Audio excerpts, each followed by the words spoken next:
Assam financial cooperation recruitment 2025 ফালৰ পৰা এতিয়া নতুনকৈ মুকলি হৈছে 6টা বিভাগত ভালেমানকেইটা পদ আৰু এই পদকেইটাৰ সম্পূৰ্ণ এডভাৰটাইজমেণ্টৰ বিষয়ে আজি এই ভিডিঅ'ত মই আপোনালোকক দেখুৱাম। তো বন্ধু-বান্ধৱীসকল পদকেইটা ওলাইছে আসাম ফাইনেন্সিয়েল কোঅপাৰেশ্যন ৰিক্ৰুটমেণ্ট 2025 ফালৰ পৰা আৰু এই পদকেইটাৰ কাৰণে যদি আপোনালোকে আবেদন কৰিব বিচাৰে ইয়াৰ লাষ্ট ডেটটো হৈছে 11 আগষ্ট। তো 11 আগষ্ট 2025 লৈকে আপোনালোকে এই পদকেইটাৰ কাৰণে আবেদন কৰিব পাৰিব আৰু প্ৰথম পদটো ওলাইছে AGM ফাইনেন্সৰ কাৰণে আৰু ইয়াৰ আপোনালোকৰ যোনটো মাহিলী দৰমহা হয় দৰমহাত থাকিব 30,000 পৰা 1,10,000 টকা পৰ্যন্ত আৰু শিক্ষাগত অৰ্হতাটো ধৰি দিছে আপোনালোকে এই পদকেইটাৰ কাৰণে যদি আবেদন কৰিব বিচাৰে MSc বা আপোনালোকে M.Com আপোনালোকে কৰা হ'ব লাগিব আৰু এজ লিমিটটো প্ৰথমটো পদৰ কাৰণে আপোনালোকে 50 বছৰলৈকে আবেদন কৰিব পাৰিব যোনটো ফাইনেন্সৰ কাৰণে ওলাইছে। ছেকেণ্ড পদটো ওলাইছে আপোনালোকৰ মেনেজাৰৰ কাৰণে, মেনেজাৰ টেকনিকেলৰ কাৰণে ওলাইছে দুটা পদ। এই পদটোৰ দৰমহাটো থাকিব আপোনালোকৰ 30,000 পৰা 1,10,000 টকা পৰ্যন্ত।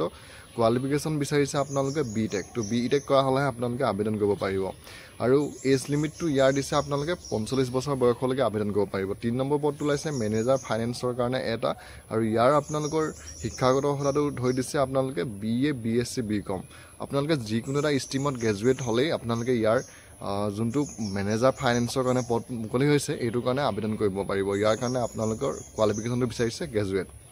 তো 4 নম্বৰ যোনটো পদ আহিছে আপোনালোকৰ 3 নম্বৰ পদটো এজ লিমিটটো ধৰি দিছে 45 বছৰ বয়সলৈকে আপোনালোকে আবেদন কৰিব পাৰিব। 4 নম্বৰটো মেনেজাৰ ফাইনেন্সৰ কাৰণে পদ মুকলি হৈছে এটা, ইয়াৰো আপোনালোকৰ কোৱালিফিকেশ্যনটো ধৰি দিছে আপোনালোকে MBA কৰা হ'ব লাগিব আৰু এজ লিমিটটো ধৰি দিছে 45 বছৰ বয়সলৈকে আপোনালোকে আবেদন কৰিব পাৰিব। 5 নম্বৰটো হ'ল DY মেনেজাৰ ফাইনেন্সৰ কাৰণে ওলাইছে এটা পদ, ইয়াৰ কাৰণে কোৱালিফিকেশ্যনটো বিচাৰিছে আপোনালোকৰ BA BSc B.Com।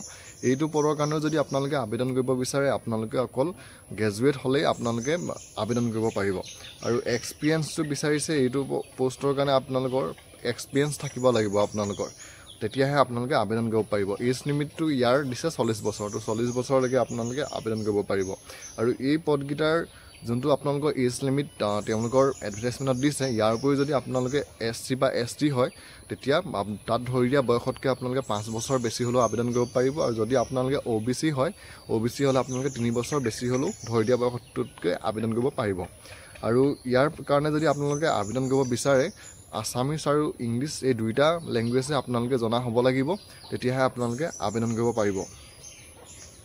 আৰু বৰ্তমান ইয়াৰ যি অনলাইন আবেদন আৰম্ভ হৈ গৈছে 14 জুলাই 2025 পৰাই ইয়াৰ অনলাইন আবেদন আৰম্ভ হৈ গৈছে আৰু অনলাইন আবেদন কৰাৰ লাষ্ট ডেটটো হৈছে 11 আগষ্ট। তো ইয়াৰ যোনটো অফিচিয়েল ৱেবছাইট আছে সেই অফিচিয়েল ৱেবছাইটটোত গৈ আপোনালোকে এই পদকেইটাৰ কাৰণে আবেদন কৰিব পাৰিব 11 আগষ্ট 2025 লৈকে। তো অনলাইন আবেদন কৰাৰ লাষ্ট ডেটটো হ'ল 11